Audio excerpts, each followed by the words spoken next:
Welcome back friends in English Made Easy by Neha.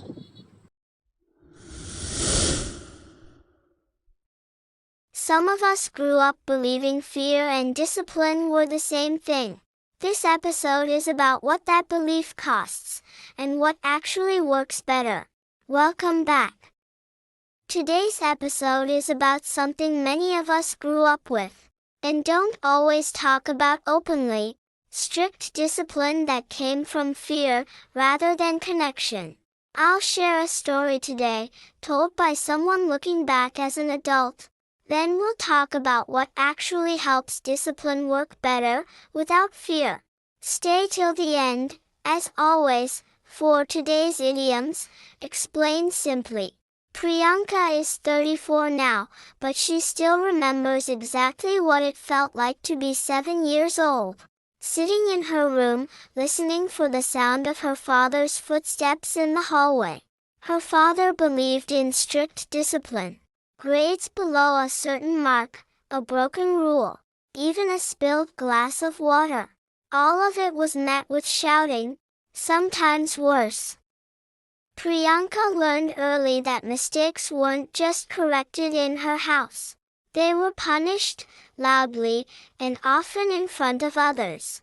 She remembers one specific evening, she'd forgotten to finish her homework because she'd fallen asleep studying. Her father found out, and the anger that followed was so intense that Priyanka spent the rest of that night sitting silently in the corner of her room, too afraid to even cry out loud, in case it made things worse. She didn't fully understand it then. She just knew, home didn't always feel safe. And so, quietly, over years, she learned to hide her mistakes instead of admitting them, because admitting them felt more dangerous than lying. As an adult, Priyanka noticed patterns she didn't fully understand at first. She flinched when people raised their voices, even during normal disagreements. She struggled to admit mistakes at work, terrified of how her manager might react, even when her manager was kind. She found it hard to trust that being honest about a problem wouldn't lead to punishment. It wasn't until she started therapy in her early 30s that she connected these patterns back to that childhood, to a home where discipline and fear had become the same thing. She said something in one session that her therapist later told her was one of the clearest insights she'd heard. "I don't think my father meant to hurt me. I think he was disciplined the same way, and never questioned it. But I spent 30 years believing that being scared and being loved were somehow connected." At 34, Priyanka finally sat down with her father, now in his 60s, and told him what she remembered. She wasn't angry when she said it, she was honest. She said, "I know you loved me, but I grew up scared of you more than I grew up close to you. I still carry that fear in ways I didn't expect." Her father was quiet for a long time. Then he said, "I was disciplined the exact same way. I thought that was just what a strict, responsible parent did. Nobody ever showed me another way." He paused, then added, "I'm sorry.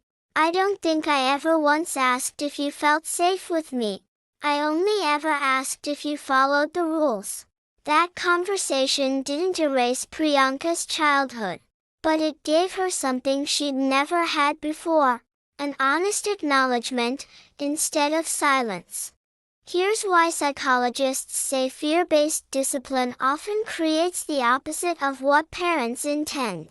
Number 1, fear teaches children to avoid getting caught, not to understand why something was wrong. A child scared of punishment often becomes skilled at hiding mistakes, rather than learning from them.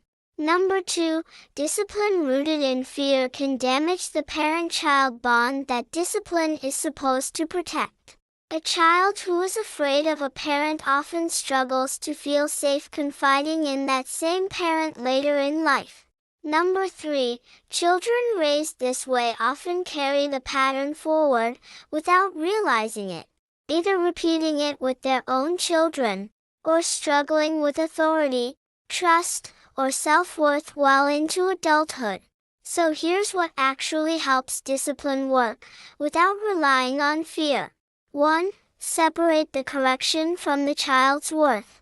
Try, "This behavior isn't okay, and here's why," instead of language that attacks who the child is as a person. 2. Explain the reason behind a rule, not just the punishment for breaking it. Children who understand why something matters tend to internalize it far better than children who simply fear consequences. 3. Keep consequences calm and consistent, not driven by anger in the moment. A calm, predictable consequence teaches a lesson. An angry, unpredictable reaction teaches fear instead. 4. Repair the relationship after discipline, every time. A simple, "I still love you, we're okay," after a consequence helps a child feel secure, even while learning that actions have consequences. Now, today's phrases, one at a time.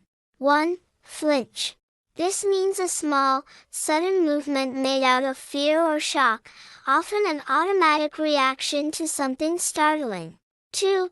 Carried into adulthood. This means a pattern, belief, or feeling from childhood that continues to affect someone even as an adult. 3. Internalize. This means truly absorbing and accepting something as part of your own understanding, not just following it outwardly. 4. Honest acknowledgement. This means openly admitting something is true, without avoiding or denying it. 5. Repair the relationship. This means taking action to restore closeness or trust after a conflict or difficult moment. That's 5 for today.